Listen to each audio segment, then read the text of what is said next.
Bismillahirrahmanirrahim. Innal hamdalillah nahmaduhu wa nasta'inuhu wa nastaghfiruh wa na'udzu billahi min shururi anfusina wa min sayyiati a'malina. Man yahdihillahu fala mudilla lahu ومن يضلل فلا هادي له. أشهد أن لا إله إلا الله وحده لا شريك له وأشهد أن محمدا عبده ورسوله. يا أيها الذين آمنوا اتقوا الله حق تقاته ولا تموتن إلا وأنتم مسلمون. يا أيها الناس اتقوا ربكم الذي خلقكم من نفس واحدة وخلق منها زوجها وبث منهما رجالا كثيرا ونساء واتقوا الله الذي تساءلون به والأرحام إن الله كان عليكم رقيبا. يا أيها الذين آمنوا اتقوا الله وقولوا قولا سديدا يصلح لكم أعمالكم ويغفر لكم ذنوبكم ومن يطع الله ورسوله فقد فاز فوزا عظيما.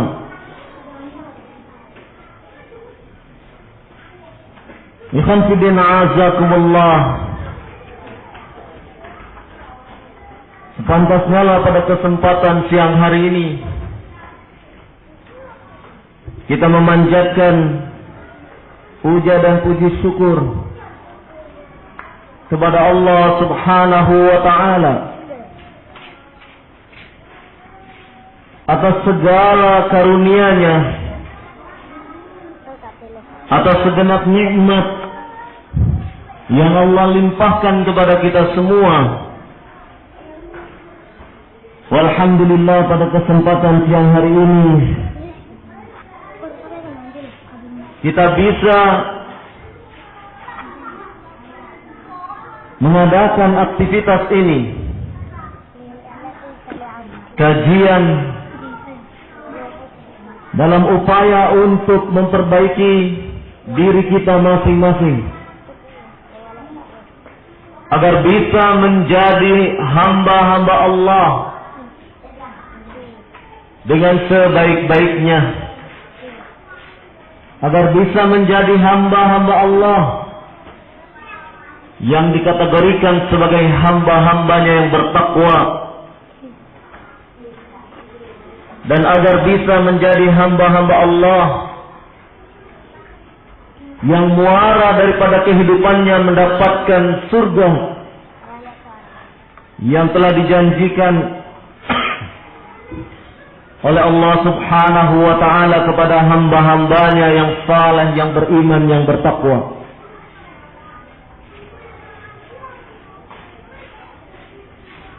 Ikhwan fillah a'azakumullah. Salah satu upaya yang harus kita perbaiki dan senantiasa kita perbaiki, baik pada masa sekarang ini ataupun pada masa-masa yang akan datang,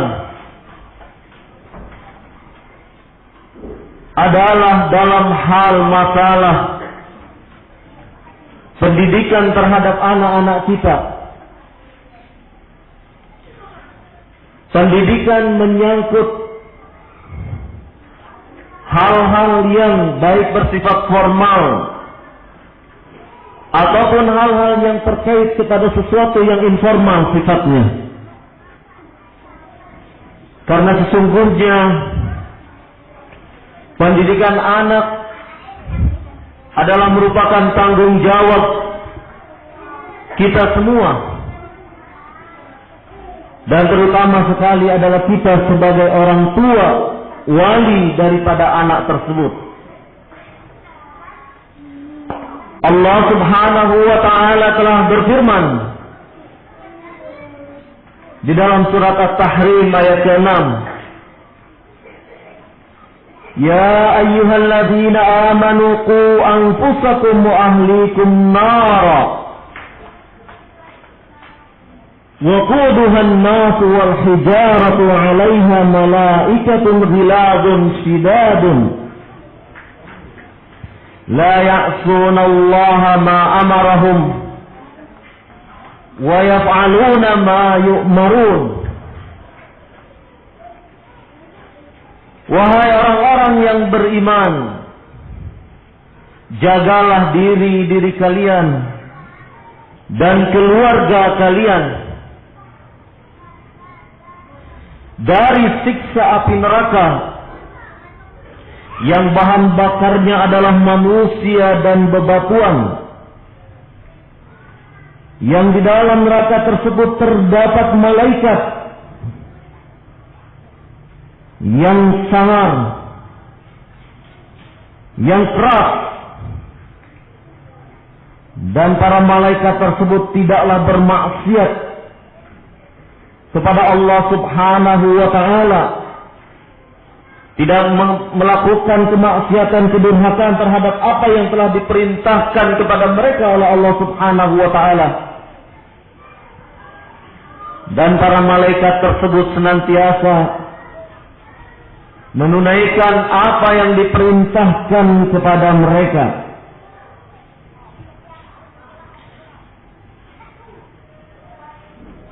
Dan sebagaimana juga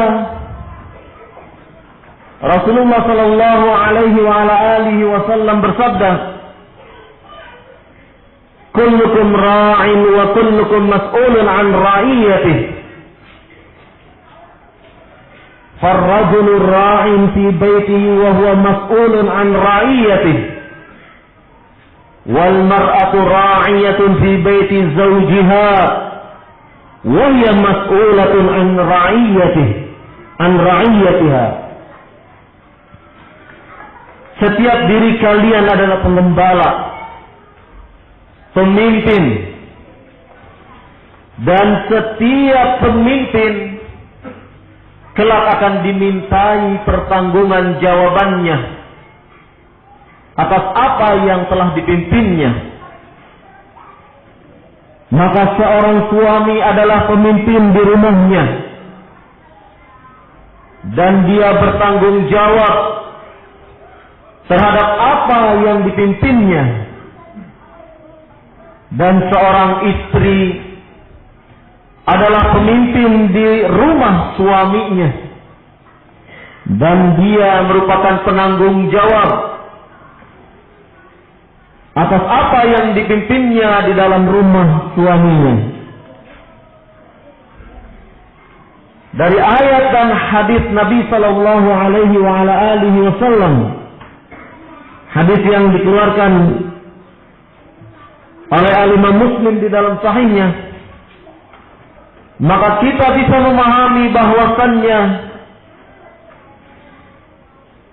kepemimpinan terbesar, tanggung jawab terbesar dalam masalah pendidikan anak adalah ada pada diri kita sebagai wali ataupun orang tua dari anak tersebut. Namun terkadang pada kenyataannya kita melihat sebahagian dari kaum muslimin, mereka tidak menyadari bahwasannya mendidik anak adalah merupakan tanggung jawabnya.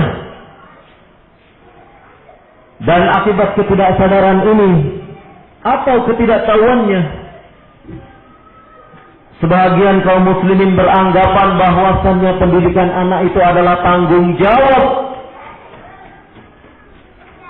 lembaga di mana, lembaga pendidikan di mana anak tersebut dititipkan atau dididik. Seakan-akan pendidikan adalah tanggung jawab para ustadz yang mengasuh anak-anaknya. Dan seakan-akan ketika anak-anak mereka sudah diserahkan, maka kemudian tanggung jawab itu lepas dari orang tua. Maka ikhwan fillah azakumullah, cara berpikir atau cara memahami mendidik anak yang seperti ini adalah keliru besar. Karena sesungguhnya Allah Subhanahu wa taala telah menyatakan bahwasannya yang bertanggung jawab atau penanggung jawab dari pendidikan anak itu adalah orang tuanya masing-masing ataupun wali. Adapun lembaga pendidikan di mana anak tersebut dididik, diasuh, dibimbing adalah bersifat membantu, bersifat mengarahkan, mengisi kekosongan karena satu dan lain hal sehingga orang tua tidak bisa mendidiknya. Seperti misalnya adanya keterbatasan ilmu di kalangan para orang tua, maka lembaga pendidikan itu membantu mengisi kekosongan tersebut. Misalnya terjadi permasalahan-permasalahan anak, entah anak itu mungkin sulit diatur, sulit diberi nasihat, dan lain sebagainya. Maka dalam hal ini lembaga pendidikan di mana anak tersebut dididik adalah bersifat membantu. Adapun tanggung jawab sepenuhnya di hadapan Allah Subhanahu wa taala adalah kembali kepada wali ataupun orang tua masing-masing. Maka di dalam majlis ini saya mengingatkan kepada diri saya dan kepada antum semua, ingatlah bahwasannya kelak kita semua akan dimintai pertanggungjawaban oleh Allah Subhanahu wa taala. Dikemanakan anak-anak kita dididik, diarahkan kemana mereka? Apakah anak-anak kita dididik menjadi orang-orang yang cuma sebatas untuk bisa bertahan hidup di dunia ini saja? Dalam arti kata hanya sebatas diarahkan pendidikan itu untuk sekadar bisa mencari makan. Ataukah pendidikan yang kita arahkan kepada anak-anak adalah dalam rangka membekali dirinya dengan ilmu sehingga anak-anak kita menjadi anak-anak yang saleh, anak-anak yang beriman kepada Allah Subhanahu wa taala, anak-anak yang senantiasa menghidupkan sunnah-sunnah Rasulullah sallallahu alaihi wa ala alihi wasallam, anak-anak yang senantiasa hidup hatinya manakala ayat-ayat Allah Subhanahu wa taala dibacakan kepada mereka, kemudian hati-hati mereka bergetar sehingga kemudian iman tumbuh pada hati-hati mereka. Kemana arah pendidikan anak-anak kita? Maka ikhwan fillah azakumullah, salah satu yang membantu guna mencapai keberhasilan pendidikan tersebut di antaranya adalah upaya kita untuk bisa membangun sistem komunikasi kita sebagai orang tua dengan anak-anak kita. Tidak jarang kita temui para orang tua yang kalau sudah menitipkan anak-anak mereka entah di lembaga-lembaga pendidikan ataupun di pondok pesantren, karena pada diri mereka para orang tua atau wali ini tersimpan pemikiran bahwasanya kalau anak sudah dititipkan di sebuah pondok pesantren maka sudah lepas tanggung jawab dia. Karena pemikiran yang semacam ini tidak jarang kita temui, kemudian anak-anak itu tidak pernah ditengok, tidak pernah, ya, jangankan ditengok sebulan sekali, bahkan ada yang mungkin beberapa bulan, ya, tidak pernah ditelepon, ya, atau mungkin di SMS, ya, atau ya, melalui cara-cara lainnya sehingga orang tua dan anak bisa berkomunikasi. Nah, tumbuhnya anggapan yang keliru ini menyebabkan sistem komunikasi antara orang tua dan anak mengalami hambatan. Padahal ikhwan fiddin azakumullah, perhatian orang tua kepada anak-anaknya itu sangat berarti bagi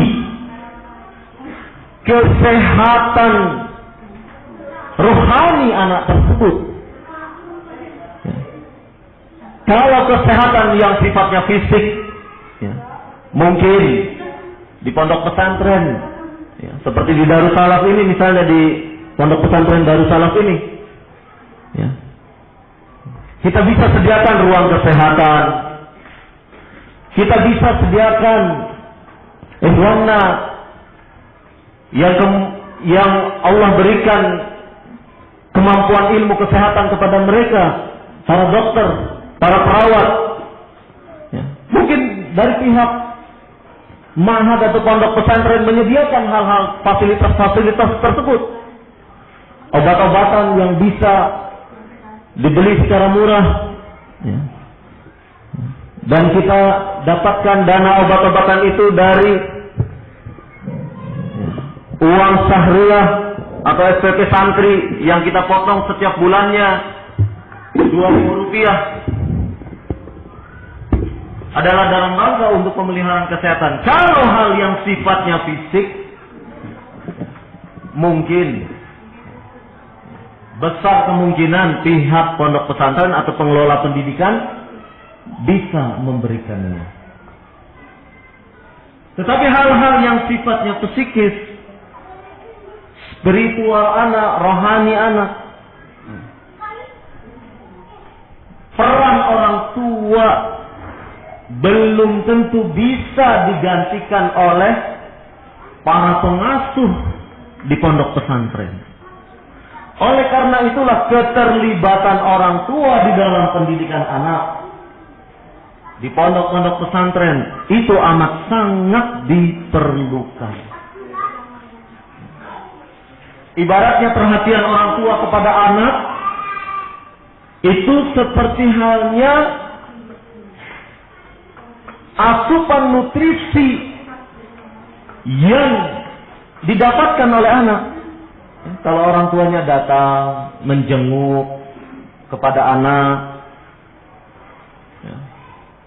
sambil bawa makanan, entah itu jeruk, entah itu rambutan, walaupun jumlahnya tidak seberapa,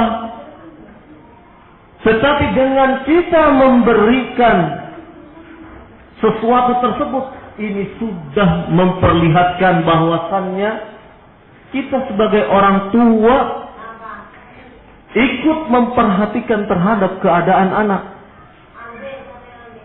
Apalagi saat berjumpa dengan anak, ditanya belajarnya bagaimana, atau ditanya makannya apa kalau sarapan, ditanya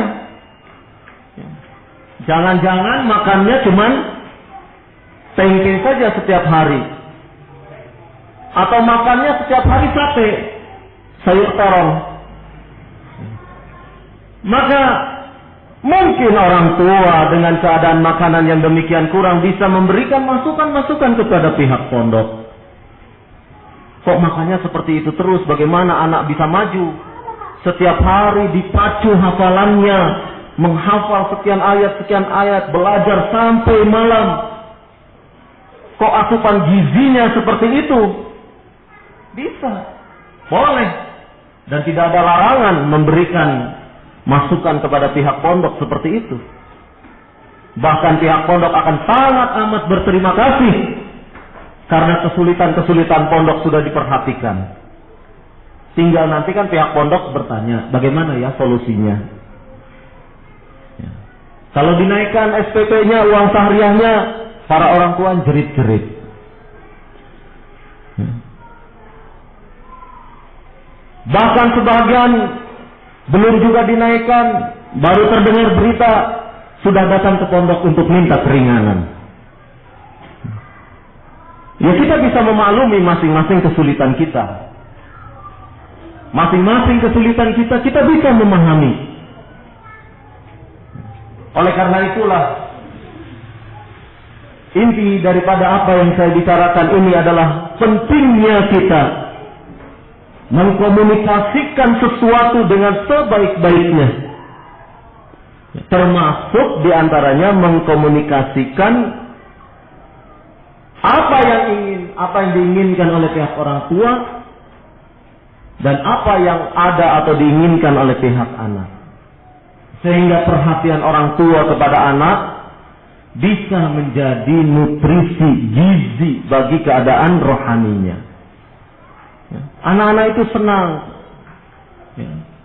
kalau setelah dia berprestasi atau belum berprestasi ditanya oleh orang tuanya, sambil diusap-usap kepalanya, sambil oleh-olehnya dibukakan, jeruknya dikupaskan, ayo nak makan, sambil berbincang-bincang. Ini adalah sesuatu yang pada zaman sekarang ini mahal harganya. Kenapa mahal harganya? Karena kita paham posisi kita ini serba sibuk. Sibuk sekali. Sampai kadang-kadang untuk memperhatikan anak itu tidak sempat. Karena kesibukan tersebut. Maka mudah-mudahan apa yang akan saya sampaikan ini bisa memperbaiki sistem komunikasi kita dengan anak-anak kita. Karena banyak dari ayat Al-Quran ataupun hadis-hadis Nabi Sallallahu Alaihi Wasallam yang demikian tegas, transparan, sangat jelas sekali bagaimana para orang tua, atau disebutkan di dalam Al-Quran bagaimana para anbiya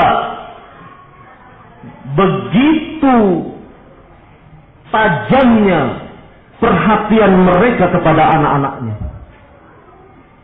begitu sangat intensnya perhatian para nabi terhadap anak-anaknya.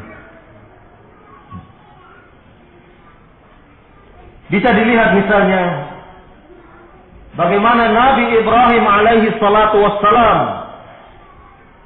membuka dialog dengan putra beliau yang tercinta, Nabi Ismail alaihi salatu wassalam. Seperti termaktub di dalam surat As-Saffat ayat ke-102, Allah Subhanahu wa ta'ala menceritakan tentang keadaan Nabi Ibrahim yang berdialog dengan putranya Nabi Ismail alaihi salatu wassalam. Falamma balagha ma'ahu sa'ya qala ya bunayya inni ara fil manam anni adbahuka fanzur madza tara. Qala ya abati fa'al ma tu'mar. Satajiduni insyaallahu minas sabirin. Perhatikanlah bagaimana Nabi Ibrahim alaihissalatu wassalam membuka komunikasi dengan anaknya. Maka ketika Nabi Ismail telah sampai kepada usia yang cukup, Nabi Ibrahim alaihissalatu wassalam berkata kepada anaknya, "Ya bunayya, inni ara fil manam anni azbahuka." Wahai anakku, wahai ananda, sesungguhnya aku melihat di dalam mimpiku aku menyembelihmu. Maka sebagai orang tua, Nabi Ibrahim mengajak dialog kepada anaknya, meminta pendapat kepada anaknya. Fangdur madza tara. Maka perhatikanlah, apa pendapatmu? Indah sekali dialog ini. Indah sekali. Nabi Ibrahim bukanlah tipe orang tua yang diktator. Tetapi dia membuka komunikasi dengan putranya. Maka jawab Nabi Ismail kepada ayahnya, "Qala ya abati fa'al, wahai ayahku, wahai ayahanda, kerjakanlah ma tu'mar, apa yang telah diperintahkan kepadamu. Satajiduni insyaallahu minas sabirin." Maka semoga engkau akan dapati aku ini insyaallah termasuk orang-orang yang sabar. Maka ikhwan fiddin azakumullah, Nabiullah Ibrahim alaihissalatu wassalam telah mengajarkan kepada kita bagaimana membuka dialog. Sehingga anak itu diajak berbicara, anak itu diajak berbincang. Sebab tidak melulu kebutuhan anak itu cuma hal-hal yang sifatnya fisik. Banyak para orang tua sekarang setiap tahun melahirkan anak, tetapi perhatian kepada anaknya demikian kecil. Seakan-akan anak itu kebutuhannya hal-hal yang sifatnya jasmani saja. Saya kerja, saya penuhi, istri dan anak-anak makan, sudah. Kalau dapat surat dari anaknya, dapat SMS dari anaknya, yang dilihat cuma angkanya saja. Oh, 200.000. Ya, nanti transfer. Cuma sebatas itu saja. Tidak dilihat bagaimana anak itu menulis surat. Kan bisa dilihat perkembangan, kemampuan kognisinya, kemampuan berbahasanya, kemampuan tulisannya bagus atau tidak, tulisannya rapi atau tidak. Itu kan cermin dari keadaan jiwa anak. Jangan-jangan anaknya menulis suratnya dengan tinta merah, yang berarti anaknya marah. Bapaknya tidak pernah nengok, saya ini seperti anak buangan saja. Kalau sudah seperti ini berarti keinginan orang tua untuk menjadikan anak-anaknya baik, ternyata karena sikap yang keliru yang diperbuat oleh orang tuanya, sehingga menyebabkan anak-anak tersebut minder di hadapan teman-temannya.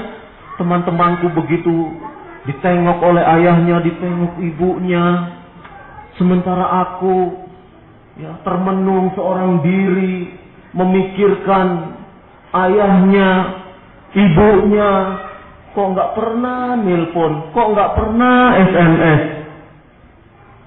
Di manakah gerangan wahai ayahanda? Kenapa dikau demikian lama tidak menyentuhku? Oh, sedih sekali jadi anak seperti itu. Coba bayangkan kalau kita yang diperlakukan seperti itu. Akankah menjadikan jiwa anak tersebut sehat? Akankah menjadikan keadaan, cara berpikir anak itu baik? Terutama cara berpikir kepada orang tuanya. Apakah akan menimbulkan cara berpikir yang baik dengan perlakuan orang tua seperti itu? Kita khawatir justru syaitan masuk wa'iyadzubillah ke dalam hati anak-anak kita, kemudian bersuudzon kepada orang tuanya. Orang tuaku ya, sibuk dengan pekerjaannya, kesana kemari keluar kota.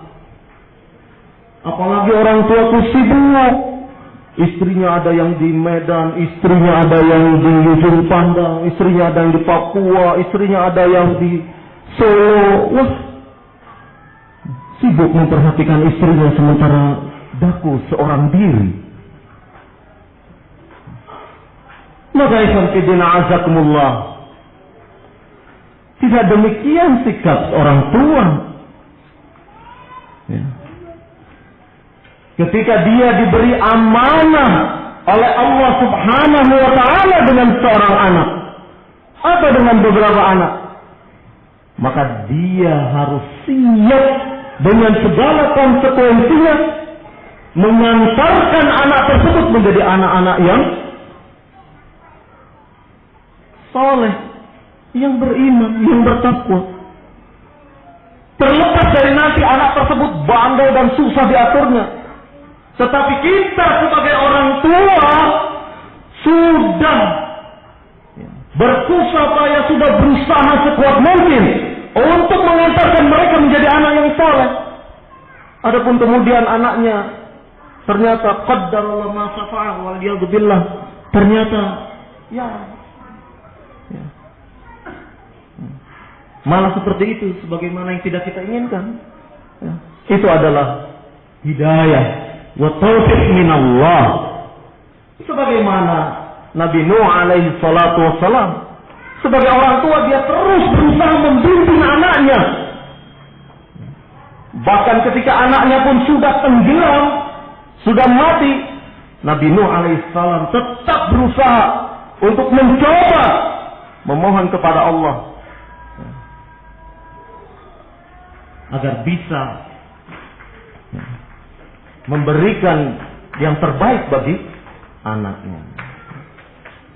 Maka ikhwan fillah azakumullah, dialog antara Nabi Ibrahim alaihi salatu wassalam dan Nabi Ismail alaihi salatu wassalam menjadi cermin teladan kita di dalam mendidik anak. Kemudian kita pun bisa melihat bagaimana Nabi Ya'qub alaihi salatu wassalam, sebagaimana di dalam surat Al-Baqarah ayat ke-133, Am kuntum syuhada'a idh hadara Ya'qub al-maut idh qala li banihi ma ta'buduna min ba'di qalu na'budu ilahaka wa ilaha abaika Ibrahim wa Ismail wa Ishaq ilahan wahidan wa nahnu lahu muslimun. Apakah kamu hadir menjadi saksi? Tiadakah kamu hadir menjadi saksi ketika Ya'qub dalam keadaan menjelang meninggal dunia? Iqara li bani, ketika dia dalam keadaan yang mendekati ajal, akan meninggal dunia, dia masih perhatian kepada anaknya, masih memberikan perhatian kepada anaknya, padahal dalam kondisi di saat Nabi Yakub alaihissalam dalam keadaan akan meninggal dunia, masih tetap memperhatikan anaknya. Kata Nabi Yakub alaihissalam, "Ma ta'buduna min ba'di?" Apa yang akan kalian sembah setelah sepeninggalku nanti? Ini bentuk perhatian Nabi Yakub kepada anaknya. Qalu na'budu ilahaka wa ilaha aba'aka Ibrahim wa Ismail wa Ishaq li ilahan wahida wa nahnu lahu muslimun. Mereka anak-anaknya menjawab bahwasanya kami akan menuhankan Tuhan engkau, kami akan menyembah kepada ilahmu, ilah dari nenek moyangmu yaitu Ibrahim, Ismail, Ishaq wa Ishaq. Ilah yang satu, sesembahan yang satu. Wa nahnu lahu muslimun, dan kami adalah termasuk orang-orang yang berserah diri. Perhatikanlah bagaimana Nabi Yakub di saat-saat menjelang kematiannya masih memperhatikan anaknya.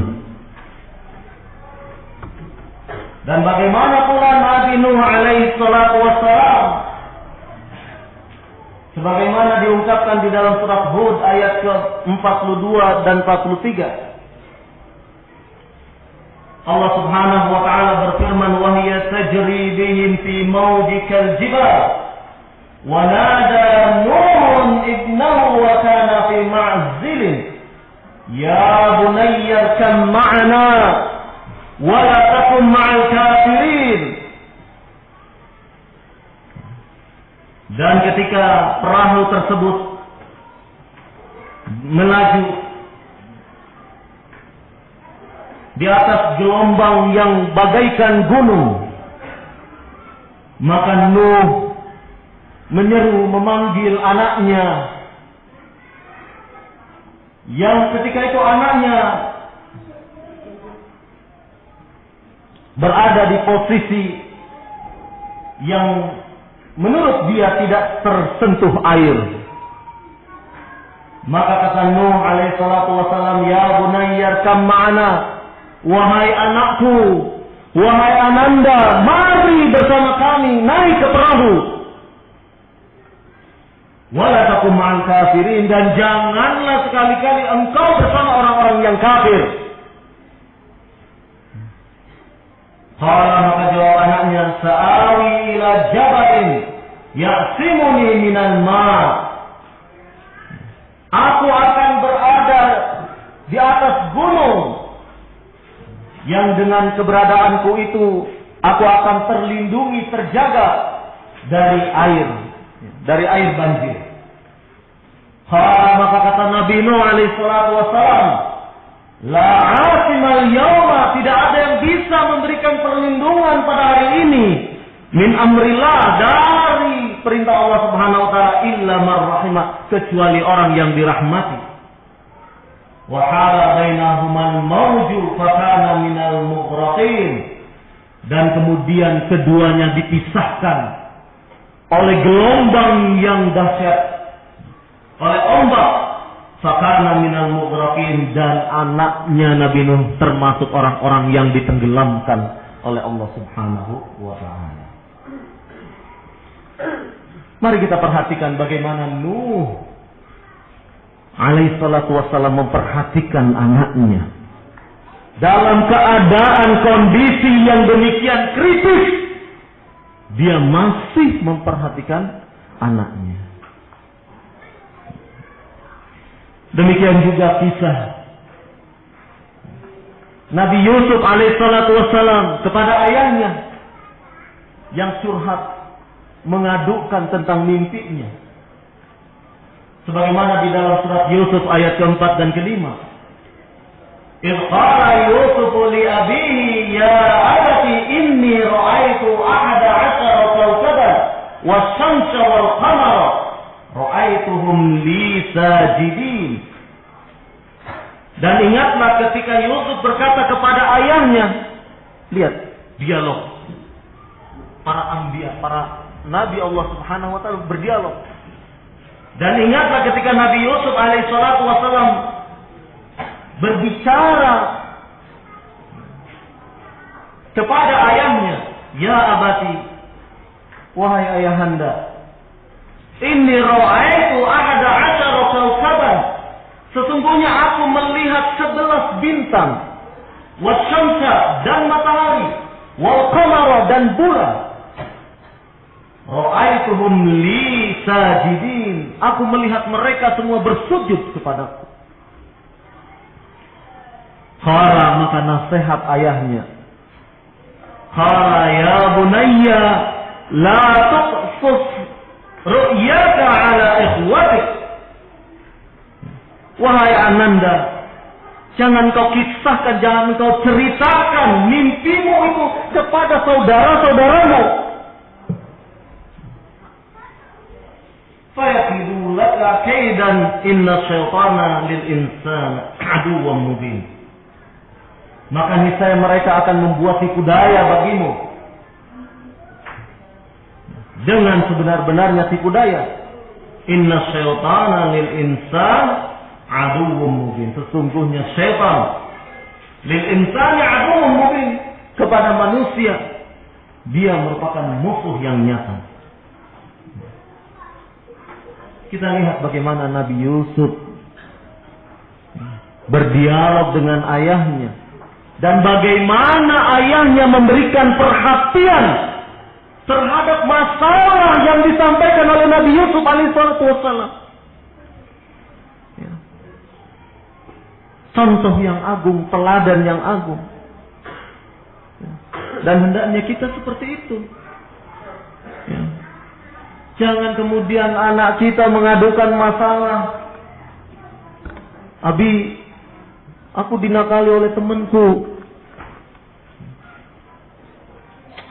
Kamu gitu saja. Tanya, kenapa kok kamu dinakali?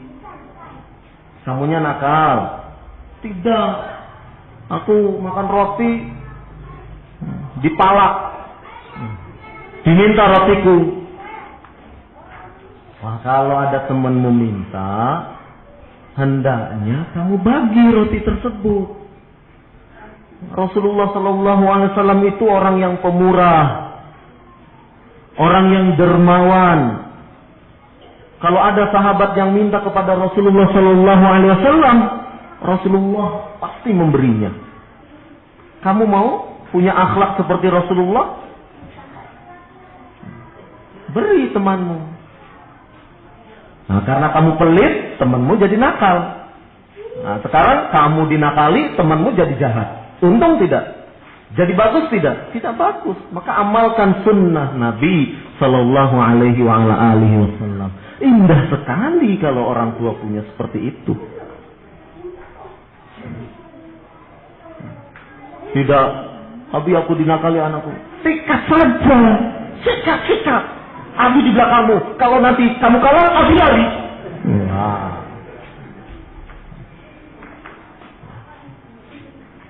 Maka perlunya kita perhatian kepada anak.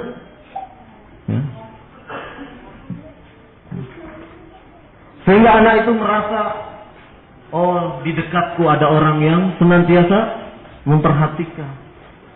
Begitu ada masalah, begitu ada problem, dia tidak kemudian bingung, pusing, mikirkan, atau berpikir diendap di dalam hati sendiri. Ini jadi penyakit akhirnya. Anak jadi pendiam. Anak menjadi pendiam, tidak mau bergaul dengan temannya. Kalau sudah seperti ini, berbahaya. Berbahaya. Kalau nanti sedikit, agak besar sedikit, kalau masalah itu dipendam terus oleh diri sendiri, tidak curhat ke orang lain, tidak minta pendapat orang lain, dipendam sendiri. Wah, konslet. Urusannya nanti dengan rumah sakit jiwa. Waliyadzubillah. Ya. Stres. Ya. Maka oleh karena itu ikhwan fillah azakumullah, penting kita untuk memperhatikan anak. Dan banyak lagi dialog-dialog itu, saya cuplikan beberapa saja. Silakan antum nanti mencari sendiri dialog-dialog para anbiya dengan anak-anaknya. Indah sekali. Dan bagaimana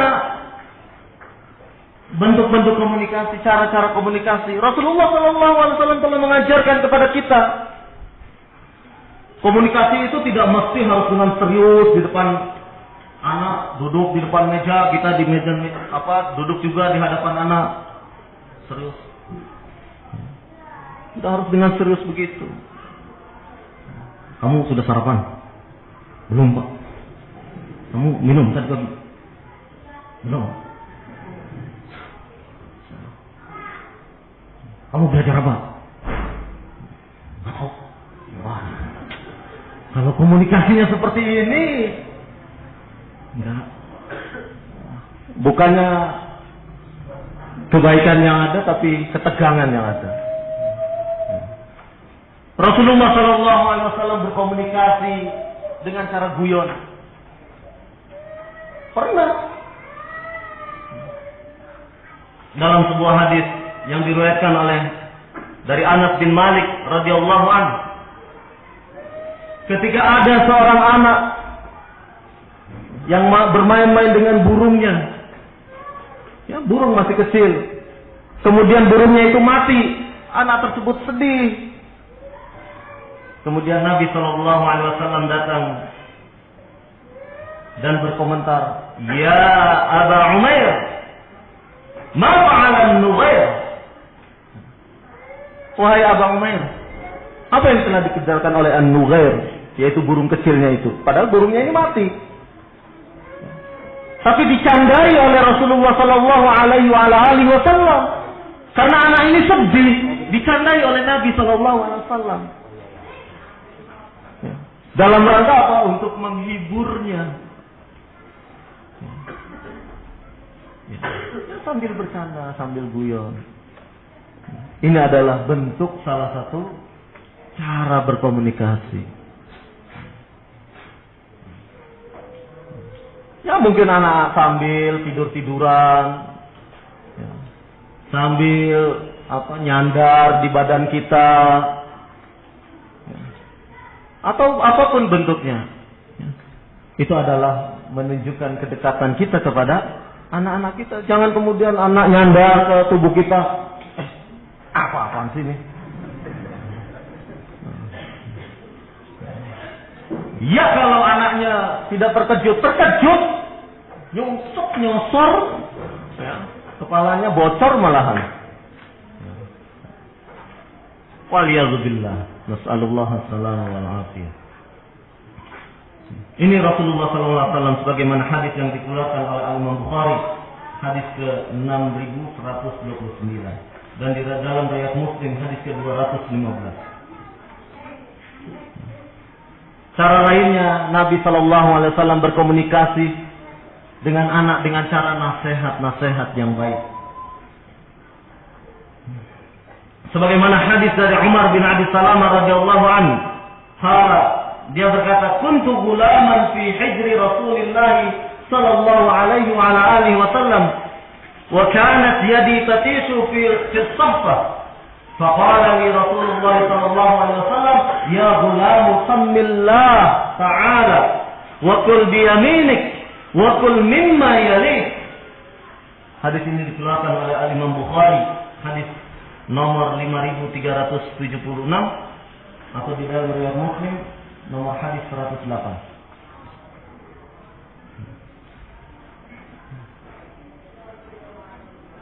Kata Umar bin Abi Salamah radhiyallahu anhu, semoga Allah meridainya, kuntu gulaman fi hijri Rasulillah sallallahu alaihi wasallam, ketika aku masih kanak-kanak,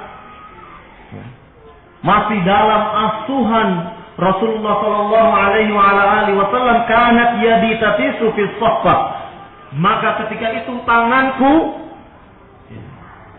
bergerak-gerak di sekitar sofah, yakni piring. Karena Nabi SAW makan berjamaah, satu pohon besar berjamaah. Makan tangannya itu kemana-mana. Maka Nabi SAW menasehati Umar bin Abi Salamah tersebut. Faqala li Rasulullah SAW, kemudian Rasulullah SAW bersabda kepadaku, ya gulam, samillah ta'ala. Wahai ananda, sebutlah nama Allah, ucapkan bismillah. Wa kul biyaminik, dan makanlah dengan tanganmu. Wa kul mimma yalik, dan makanlah apa yang ada di sekitarmu, yang dekat denganmu, bagian pinggirmu. Demikian Nabi SAW berinteraksi dengan anak-anak. Tidak lantas sebagaimana sebagian orang tua yang melihat anaknya seperti itu kemudian emosi. Anaknya ngacak-ngacak makanan, langsung tangannya, pergi kamu. Satu, udah menyuruh pergi. Yang kedua, tidak memberitahu kenapa dia diusir, disuruh pergi. Iya kan? Anak kan nggak tahu kenapa saya harus disuruh pergi. Kenapa saya harus diusir? Saya pegang-pegang makanan kok. Nah, anak belum tahu. Tapi Rasulullah SAW tidak demikian, malah membimbing. Nah, seperti itulah pula ketika kita melihat kesalahan seorang anak, jangan cuma kemudian anak diusir atau anak dihukum tanpa menjelaskan apa kesalahannya dan apa yang seharusnya dia perbuat.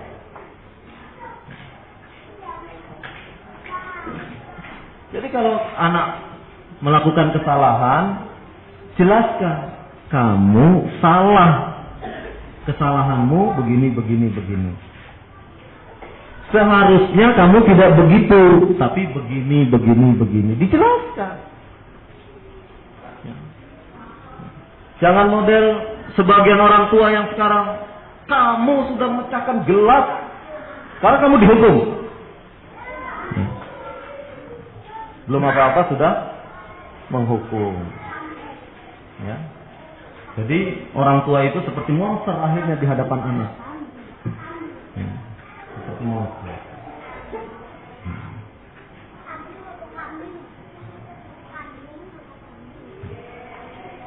Kemudian Nabi SAW pun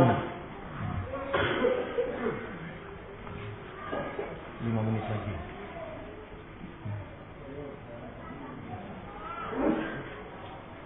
Karena makan siangnya nanti katanya sebelum duhur.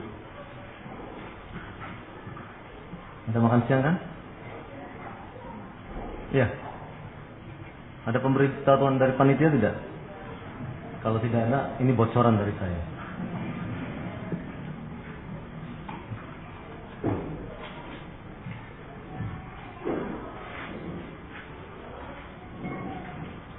Nabi SAW memberikan nasihat dengan akhlak yang baik, teladan yang baik. Sebab Allah Subhanahu wa taala telah menyatakan, laqad kana lakum fi Rasulillahi uswatun hasanah. Dan sungguh pada diri Rasulullah SAW ada contoh teladan yang baik bagimu. Sebagaimana hadis dari Sabit dari Anas bin Malik radhiyallahu anhu, Ata alayya Rasulullah sallallahu alaihi wasallam wa ana al'abu ma'al gilman fasallama alaina faba'athani fi hajatin. Kata Nabi sallallahu alaihi wasallam, kata Sabit dari Anas bin Malik radhiyallahu anhu, dia berkata, Ata alayya Rasulullah sallallahu alaihi wasallam. Rasulullah sallallahu alaihi wasallam datang kepadaku. Anas bin Malik pada waktu itu masih kecil. Wa ana al'abu ma'al ghilman, dan aku waktu itu sedang main dengan teman-teman sebayanya. Dari hadis ini menunjukkan tabiat anak itu apa? Apa? Main. Sejak zaman Nabi loh ini. Ini Anas bin Malik ini, bukan sembarangan orang. Wa ana al'abu ma'al ghilman, dan waktu itu aku sedang bermain. Di dalam penjelasan sarahnya Syekh Muhammad bin Shalih Al-Utsaimin rahimahullah menjelaskan Anas bin Malik pada waktu itu main di pasar. Jadi kalau anak itu main wajar. Sebagaimana juga orang tua suka bermain dalam tanda kutip. Main bulu tangkis, main bola. Jadi ini tabiat anak. Fasallama alaina, kemudian Nabi SAW memberi salam kepada kami. Lihat, Nabi SAW membuka komunikasi dengan anak dengan apa? Salam. Yang ketika itu anak-anak sedang sibuk bermain, Nabi SAW datang dan memberi salam. Ini adalah kunci pembuka untuk komunikasi. Dan ini bisa. Anak kita sedang di kamar, kemudian kita datang, Assalamualaikum. Begitu. Jangan anak kita di kamar, pintunya langsung buat atau langsung dibuka. Ya, apalagi anak-anak kita yang sudah agak remaja, perlu privasi. Kadang-kadang kan begitu. Hormati privasinya, ketuk pintunya, Assalamualaikum. Memberi contoh. Jangan gedor. Bangun. Diketawain oleh anak kita. Abi ini apa sih? Nah, orang deket saja kok sampai harus pukul-pukul pintu. Ini komunikasi. Jadi Nabi SAW fasallama alaina faba'athani fi hajatin, kemudian mengutus aku. Nabi SAW memerlukan Anas bin Malik untuk keperluan satu keperluan. Kemudian mengutus Anas bin Malik. Elegan caranya. Ya. Singkat saja. Apa sekarang?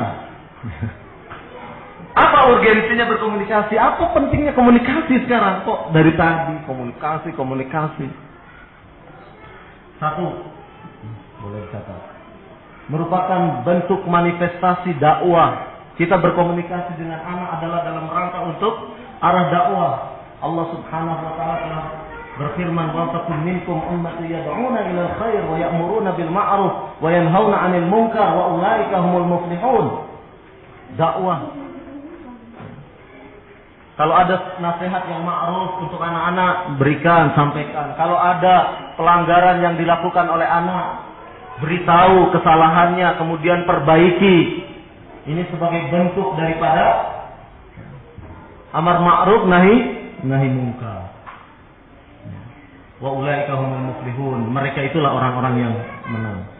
Yang kedua, sebagai bentuk silaturahmi. Apalagi yang anak-anaknya di pondok pesantren, yang anak-anaknya jauh, orang tuanya jauh, bekerjanya. Kata Rasulullah sallallahu alaihi wasallam,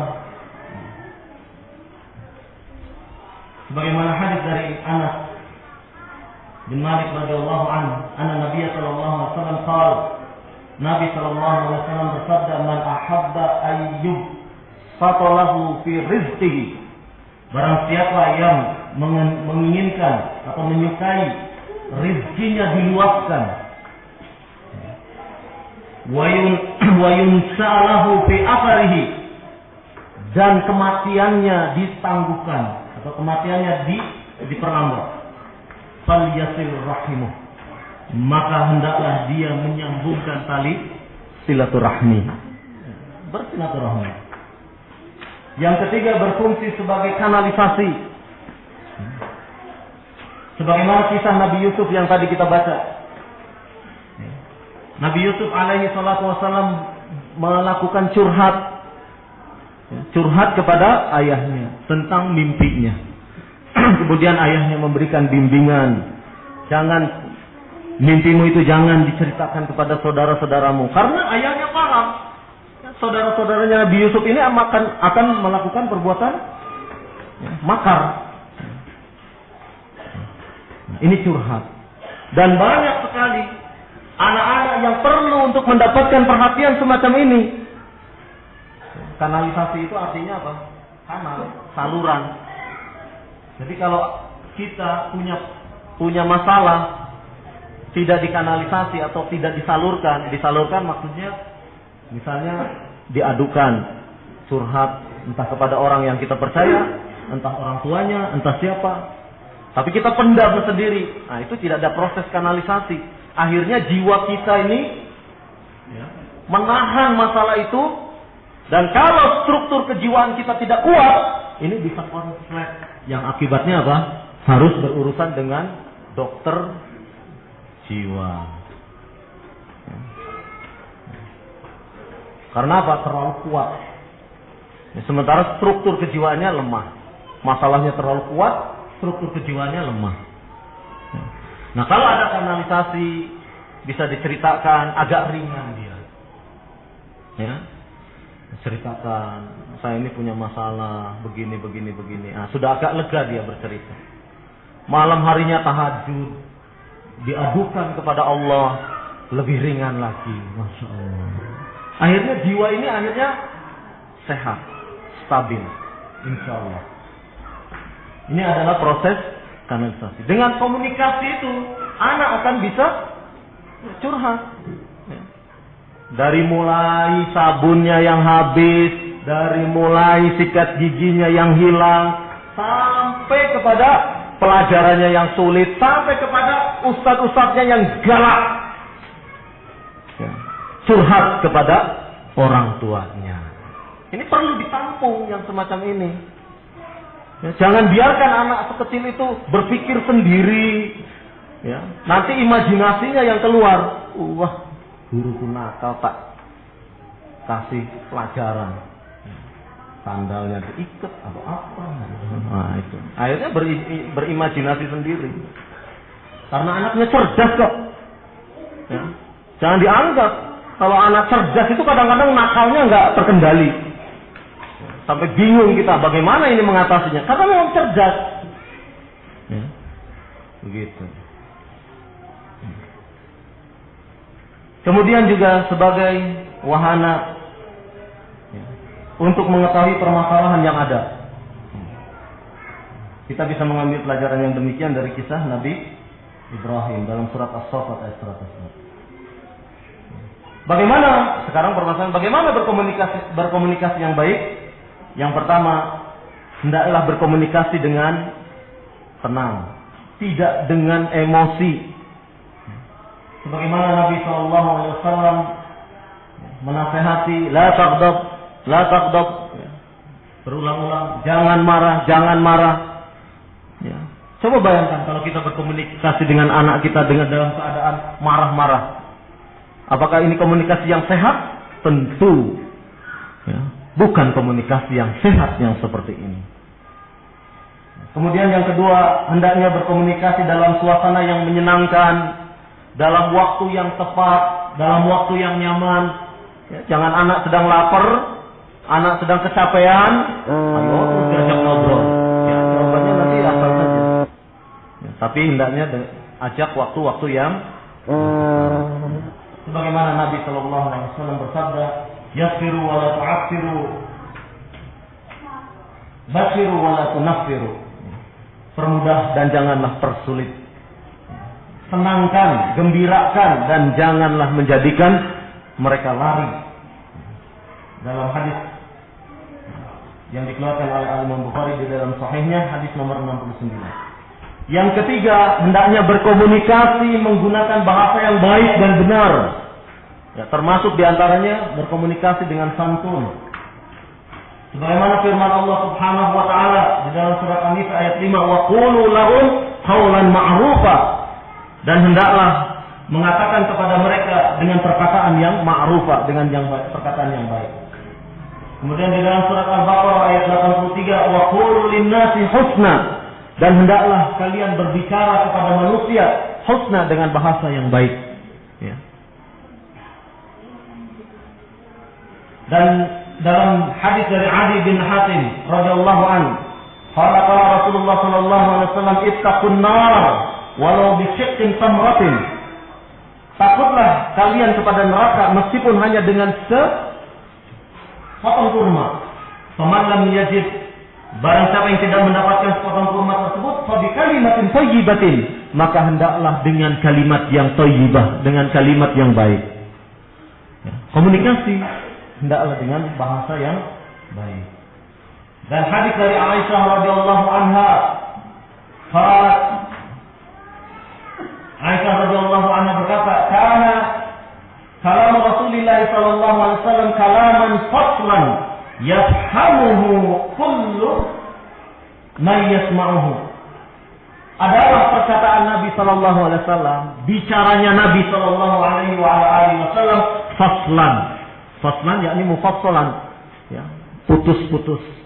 Ya. Artinya bahasanya itu tidak cepat sekali sehingga huruf per huruf sulit dibedakan. Ya, atau kalimat per kalimat sulit dibedakan, tetapi jelas suaranya. Yafhamuhu kullu man yasma'u, sehingga setiap orang yang mendengarnya paham. Ya. Jadi bicaranya enggak menggerutu. Nabi SAW demikian. Ini cara berkomunikasi yang baik. Yang keempat, menghargai orang yang diajak berkomunikasi. Hargai orang yang diajak berkomunikasi. Kalau yang diajak komunikasi adalah anak kita, hargai dia. Sebagaimana hadis Anas, wa ana al'abu ma'al jilman fasallama alaina. Ya. Kata Anas bin Malik, Nabi SAW memberi salam kepada kita, kepada kami. Waktu itu Anas bin Malik masih kecil. Tapi yang memberi salam yang lebih dahulu Nabi SAW. Ya. Ini menunjukkan penghargaan Nabi meskipun kepada anak-anak. Ya. Yang kelima, hendaknya komunikasi dilandasi dengan sikap tawadu. Sikap tawadu, berendah hati. Ya. Kata Nabi SAW dalam hadis dari Abi Hurairah radhiyallahu anhu, qala Rasulullah SAW, anna Rasulullah SAW, sesungguhnya Nabi SAW bersabda, ma naqasat shadaqatun min malin, tidaklah harta itu berkurang dengan disedekahkan. Wa ma zadallahu 'abdan ya'fu illa 'izzan. Wa ma zadallahu 'abdan bi'afwin illa 'izzan. Dan tidaklah Allah menambah kepada seorang hamba ketika hamba itu memberi maaf illa 'izzan, kecuali Allah akan menambah izzahnya, kehormatan kepada orang tersebut karena pemaafnya itu tadi. Wa ma tawadda ahadun lillahi illa rafa'ahu Allah, dan tidaklah seseorang itu bertawadhu, ya, tawadhu kepada Allah Subhanahu wa taala, illa rafa'ahu Allah, kecuali Allah akan meninggikan dia. Kecuali Allah akan meninggikan dia karena sikap tawadhu'nya, rendah hatinya. Ya, jangan mentang anak-anak, ya, kita berkomunikasi dengan, ya, bahasa semau-maunya. Ya, tapi hargai, menunjukkan bahasa kita kepada anak, ya, menunjukkan penghargaan kita kepada anak tersebut. Mungkin ini yang bisa saya sampaikan, mudah-mudahan bisa diambil manfaatnya dan kemudian bisa kita merealisasikannya di dalam kehidupan kita sehari-hari, tentunya dengan senantiasa memohon pertolongan kepada Allah Subhanahu wa taala. Walhamdulillahirabbil alamin, subhanakallahumma wa bihamdik, asyhadu an la ilaha illa anta, astaghfiruka wa atubu ilaik. Wallahu a'lam bissawab.